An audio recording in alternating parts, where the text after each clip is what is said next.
Did you know that men on these drugs have lower levels of testosterone, and they also have dysfunction? It's not a huge number. So the study that we're referring to came out in November of last year, and it was actually a really interesting study.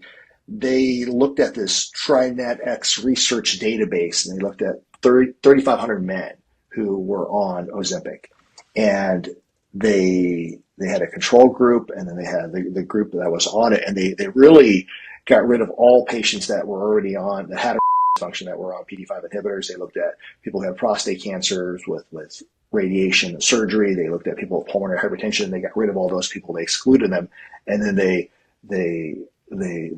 compared people of the same age, the same race, same BMI. If they had hypertension, if they had sleep apnea, if they had hyperlipidemia, and they looked at a control group and then a group on semaglutide or Ozempic. And the people that were on it, and this is ages, I believe, 18 to 50, so these are just kind of young guys, only 1.4% of them developed dysfunction. So it's not a huge number. This is not like, hey, you're going to be on Ozempic, you're going to have dysfunction. It's a very small number, 1.4%.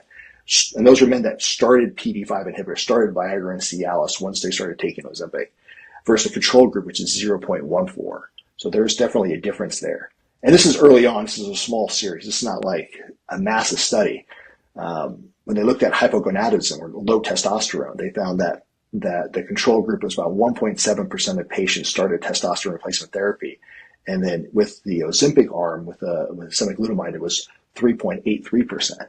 So it's definitely, there's a change there. And then when you go to like Reddit and you start going online, it's all these like accounts of like, hey, dude, I started Ozempic and now I have dysfunction.